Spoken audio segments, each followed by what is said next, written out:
안녕하세요. 다섯 번째 글입니다. 두 생선 장수는 물때를 맞추어야 한다며 이른 새벽부터 서둘렀다. 그들이 강기슭에 메어둔 배는 할아버지의 배와는 전혀 달랐다. 할아버지의 배는 통나무를 그대로 엮어서 만들었기에 배 안으로 물이 넘나들었지만 생선 장수의 배는 통나무를 깎아서 빈틈없이 짜 맞춘 것으로 바닥이 깊은데도 물이 들지 않았다. 나무를 어떻게 이리 빈틈없이 다듬어 엮었을까? 단이 묻자 생선 장수가 친절하게 답했다. 배를 만드는 일은 시간이 아주 오래 걸리지요. 먼저 통나무를 바다에 띄워 나무의 뒤틀림을 잡아야 해요. 그런 나무를 깎아 세밀하게 가공하지만 어쩔 수 없이 생기는 틈은 작은 조각으로 메꾸기도 해요. 하지만 어떤 미세한 틈도 있어서는 안 되니까 소나무의 골갱이를 잘게 빻아불에 누기면 죽처럼 되는데 그것으로 빈틈을 깔끔하게 메운답니다. 참으로 신비해요. 생선 장수는 배에 오르기 전에 뱃전에 음식을 차려놓고 정성껏 절을 했다. 용신님 저희를 보살펴 주십시오. 그러고 나서야 그들은 배에 올랐다. 한 사람은 키를 잡고 한 사람은 노를 저었다. 갈대밭을 지나 강의 중앙에 이르자 흐르는 물살을 타며 배의 속도가 빨라졌다. 스치는 강변 풍경이 아름다웠다. 멀리 산 그림자가 물속에 빛이었고 물새들이 물그림자 사이를 한가로이 날고 있었다. 산속에서만 살아왔던 단은 한가로운 강변 풍경에 꿈꾸듯 매료되었다. 점심때쯤엔 강폭이 넓어지고 물살은 잠잠해졌다. 두 생선 장수는 노젓기를 멈추고 강물을 들여다보며 말했다. 고깃대가 올라오는구나. 단도 강물을 내려다보았으나 아무것도 보이지 않았다. 어부의 눈길을 따라 자세히 들여다보니 푸른 강물 속에 삼삼오오 떼를 쥐어다니는 팔뚝만한 고기들이 보였다. 물빛과 고기의 빛깔이 비슷해서 얼른 알아보기는 힘들었다. 한 아저씨가 배의 바닥에서 날렵한 창을 끄집어냈다. 창이라고 하기엔 창대가 너무 얇았다. 낭창거리는 창대 끝에는 긴 줄이 매달리고 반대편은 뾰족하고 하얀 꼬챙이가 묶여 있었다. 이상하게 생겼네요? 그게 뭐예요? 뭐긴 고깃뼈를 갈아서 만든 작살이지요. 와, 고깃뼈로 그런 것도 만드는구나.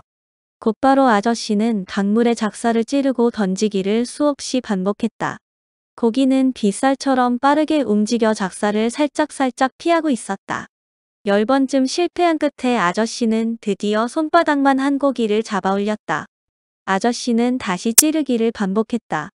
이번에는 팔뚝만 한 고기를 찍어 올렸다. 물고기를 잡는 일은 사냥보다 훨씬 쉽고 안전한 것 같았다. 세상에, 이리 재미있게 사냥하는 방법도 있구나. 단이 그런 생각에 잠겨 있을 때 아저씨의 작살에 커다란 물고기가 걸려들었다.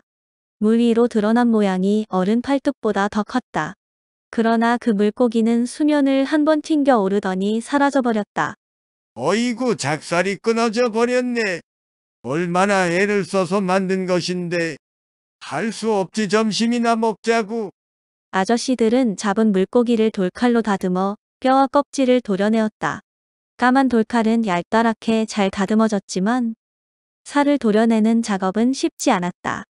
단은 품속에 숨겨둔 은장도가 있다. 하지만 엄마가 당부한 말이 생각났다. 어떤 경우에도 칼을 남에게 보이지 마라. 그것은 아주 귀한 것이니 목숨이 위급할 때만 쓰도록 하라. 단은 사타구니에 손을 찔러 넣다가 말았다. 아저씨는 고기를 잘게 썰어 주먹밥에 얹어 먹었다. 단은 망설임 끝에 그걸 한 입 먹었다가 깜짝 놀랐다. 물고기에서 나던 비리한 냄새는 전혀 없었다. 그렇게 감칠맛이 나고 입에서 살살 녹는 고기는 처음이었다. 어때요? 도련님, 맛이 있지요? 아저씨들은 단에게 배부르게 먹도록 권했다. 아저씨들은 다시 노를 저어갔다. 기울어 가던 해는 어느덧 산 너머로 숨어버리고 이어 칠흑 같은 어둠이 왔다. 아저씨들은 둘이서 교대로 노를 저으며 계속 나아갔다. 노를 놓고 쉬던 아저씨는 좁은 배 안에서도 새우등을 하고 금방 잠이 들었다. 노 젓는 소리와 아저씨의 코 고는 소리, 그리고 뱃전에 부딪히는 물결 소리가 서로 어울려 적막한 밤 기운이 살아 숨쉬고 있었다. 그때 강가 부근에서 강물이 갈라지더니 커다랗고 검은 괴물이 솟구쳐 나왔다. 괴물은 잠시 강물 위를 휘젓다가 다시 물속으로 사라졌다. 아저씨, 저게 뭐죠? 괜찮아요. 물속에는 우리가 모르는 많은 것들이 있어요. 단이 공포를 떨치지 못하고 있을 때 달빛이 구름을 뚫고 나와 강물을 비추었다. 단은 강가를 유심히 살폈으나 아까 그 괴물은 다시 볼 수 없었다. 달을 쳐다보았다. 조각 달 속에서도 엄마의 웃는 얼굴이 보였다. 쌀을 흩뿌려 놓은 듯한 별들은 멍멍이의 발자국처럼 보였다. 우리가 너를 지켜보고 있단다. 엄마의 목소리가 들리는 듯했다. 어느덧 단도 그만 잠이 들었다. 다음 날 오후 아저씨들은 어느 강변마을에 도착하여 하얀 수염이 더부룩한 할아버지에게 단을 떠맡기고 가버렸다. 아저씨들은 다음 큰 장에 맞추어 돌아가야 하니 그때 다시 만나자고 했다. 흰 수염의 할아버지는 족장이라 하였다. 할아버지는 인근의 5부락을 통치하고 있었다. 그 마을 이름은 마지촌이라 했다. 마을에서 가장 큰 집이 그의 집이었다. 마당이 넓었고 쌀이 울타리가 언덕 위까지 이어져 있었다. 그 언덕바지에 몇백 년은 되었음 직한 커다란 나무가 있었는데 나뭇가지에는 하얗고 검은 천들이 걸려 있었다. 기다란 천들은 귀신이 춤을 추는 듯 너울거렸다. 나무 아래엔 축대가 동그랗게 둘러싸여 있었다. 축대 앞에 서니 그곳에서는 알 수 없는 어떤 힘이 느껴졌다. 묘한 힘이 다니의 어깨를 누르다가 주위를 한 바퀴 돌고 사라졌다. 할아버지는 고기잡이를 보고 싶다는 다네의 말을 심드렁하게 받아들였다. 다니 보퉁이에서 여우 가죽을 꺼내어 선물하자 할아버지의 입이 커다랗게 벌어졌다. 무두질이 참으로 곱게 되었구나. 할아버지는 긴 수염을 쓰다듬으며 가죽을 이리 보고 저리 보며 손에서 놓을 줄 몰랐다. 이윽고 할아버지는 단을 데리고 밖으로 나왔다. 마을은 집이 20가구 정도였는데 사람의 모습은 보이지 않아 괴기스러웠다. 어떤 집에 다가가다 단은 흠칫 놀랐다. 기둥에 지프로 만든 귀신 형상이 걸려 있었다. 단은 그것이 무섭기도 했지만 자세히 보니 묘한 친근감도 들었다. 할아버지는 말했다. 조상신이란다. 조상의 혼이 가족을 돌봐주는 거요. 정말 조상신이 있나요? 그럼 세상 만물에는 다 신이 있다. 산에는 산신, 바다에는 용신, 바위에도 나무에도 각기 신이 깃들어 있단다. 그런가요? 그러면 호랑이나 사슴, 곰에게도 신이 있나요? 이놈아, 살아 움직이는 동물에는 신이 없어. 죽은 후라면 또 모를까. 정말 그러네요. 살아있다는 게 죽은 신보다 낫다는 뜻이죠? 헉, 이 녀석, 말이 되는구나. 그런데 사람들은 보이질 않아요? 모두 밖에서 일하고 있지. 해 질녘 해나 돌아올 거야. 저쪽 강변을 따라가 보렴. 친구들이 거기 있을 거야. 할아버지는 손가락으로 강변을 가리키고는 집 안으로 돌아가 버렸다. 강가에는 개 한 마리만 풀숲을 헤집고 다닐 뿐이었다. 강둑에 올라 유유히 흐르는 강물을 바라보았다. 저 강이 끝에는 바다가 있다고 했는데 바다란 어떤 모습일까? 단이 깊은 생각에 잠겨 있을 때 누군가 등 뒤로 다가왔다. 야, 너는 누구니? 어디서 왔니? 여기서 뭐하니? 질문이 한꺼번에 마구 쏟아졌다.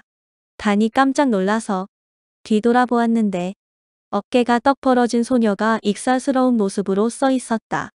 치렁치렁한 머리카락이 어깨에 내리고 헝클어진 머리가 얼굴 한쪽을 가리고 있어서 괴기스러웠다. 그녀의 짧은 옷서피 바람에 나풀대며 앞가슴 맨살을 팔랑팔랑 드러내기도 했다. 단이 대답을 미처 못하고 있자 소녀가 계속 쫑알댔다. 우리 할배가 너를 도우라 했어. 넌 누구야? 응, 단이라고 해. 저기 내 산골에서 왔어. 내 산골? 거기가 어딘지 모르지만 멀리서 왔는가 봐? 난 정이야. 소녀는 10서너 살쯤 되어 보였다. 까맣고 둥글 널쩍한 얼굴이 맹랑하다.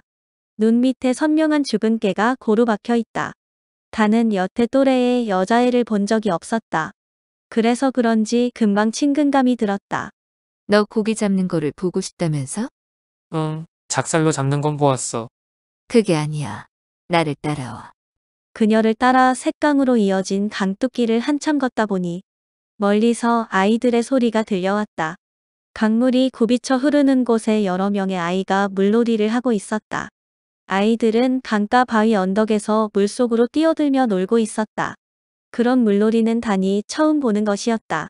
물속으로 뛰어들 때마다 까르르 웃는 아이들의 모습이 참으로 행복해 보였다. 얘들아, 나 좀 봐. 정이 큰 소리로 아이들을 모두 불러 모았다.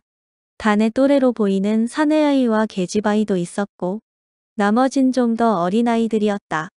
아이들은 모두 발가벗은 채로 정의 앞으로 모두 모여들었다.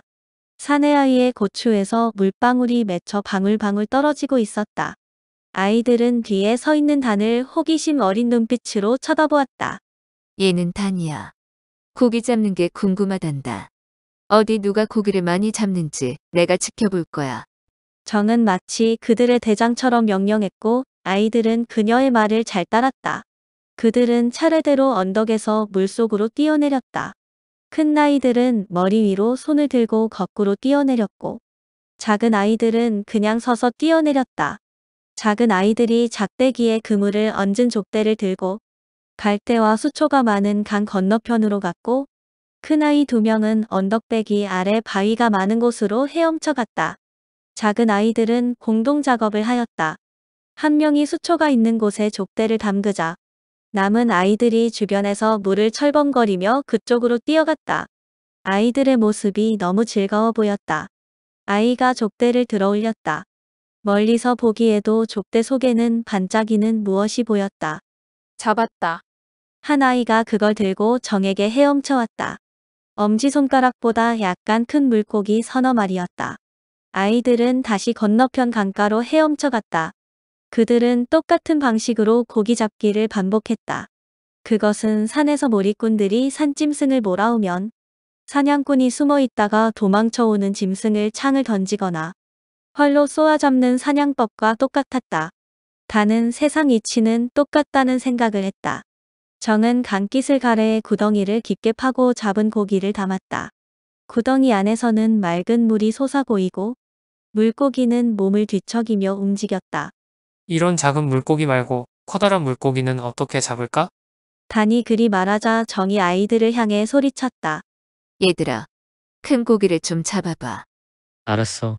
기다려봐. 아이들은 정의 한마디에 일사천리로 움직였다. 단은 움직이는 물고기를 손으로 만져보았다. 반짝이는 비늘이 아름다웠다. 은빛으로 빛나면서도 푸른 빛과 붉은 빛이 교차하기도 했다. 계곡에서 보던 물고기와는 달랐다. 한참 후 큰아이가 손바닥만 한 물고기를 들고 왔다. 그 아이는 고기를 잡는 도구가 전혀 없었다. 고기를 어떻게 잡았을까? 맨손으로 잡은 거야. 맨손으로? 단은 이해할 수가 없었다. 산에서는 토끼 한 마리도, 아니 다람쥐 한 마리도 맨손으로는 잡을 수 없다. 몰이꾼에게 몰려다니다 지친 토끼라 해도 그건 어렵다. 그런데 그 아이는 혼자서 맨손으로 물고기를 잡았다고 했다. 산에서는 짐승이 다니는 길목에 덫을 놓아 사냥하기도 한다. 아마 그랬을 것이라고 단은 생각했다. 조금 후에 다른 아이가 또 앞보다 더 큰 물고기를 잡아 들고 왔다. 물속에 덫을 놓았던 모양이지? 덫이 뭐야? 그냥 맨손으로 잡은 거야. 단은 그 말을 믿을 수가 없었다. 물고기는 빠르다. 눈으로 따라가기도 힘들다. 사람이 어떻게 쫓아간다 해도 그건 불가능했다. 도대체 어떻게 잡는다는 거야? 단은 궁금증이 솟구쳐 참을 수 없었다. 직접 눈으로 확인해야 했다. 남실거리는 물결이 어서 오라 손짓을 했다. 단은 겉옷을 벗어 던지고 힘차게 달려 물속으로 뛰어들었다. 단의 그런 행동에 정은 깜짝 놀랐다. 그곳은 물살이 굽이치는 위험한 곳이며 물귀신이 있는 곳이다. 매년 그 장소에서 사람이 죽었다. 안 돼. 저건 귀신을 부른 거야. 정은 몸서리를 쳤다. 귀신이 사람을 잡아끌면 옆에서 도우려 해도 소용이 없다. 잘못하면 같이 죽을 수 있다. 아닌 게 아니라 단이 허우적대고 있다. 머리가 물속에 들어갔다 나오며 몸부림을 치고 있다. 저러다가는 죽을 것이다. 정은 아이들이 강가에 세워둔 기다란 장대를 뽑아 들었다. 물속에 들어온 단은 황당했다. 강바닥에 발이 닿지 않았다. 아무리 몸부림쳐도 몸에 닿는 게 없었다. 아이들이 헤엄치는 것을 단은 걸어 다니는 것으로 착각했었다. 단도 계곡에서 멱을 감다가 빠른 물살에 떠내려간 적은 있었지만 손발에 아무것도 닿지 않는 때는 없었다. 와락 겁이 난 그는 몸부림을 쳤다. 강둑이라 생각되는 방향으로 마구 팔과 다리를 휘저었다. 그러나 몸이 그렇게 움직여지지 않았다. 몸부림을 치다가 그만 물을 한 모금 삼켰다. 콧속이 맹해지고 머리가 찡하게 울려왔다. 나는 이렇게 죽는구나. 순간 어머니와 아버지의 얼굴이 떠올랐다. 할아버지의 놀란 얼굴도 스쳐갔다. 아쉽지만 여기서 막을 내릴래요. 6번째 글에서 다시 만나요. 감사합니다.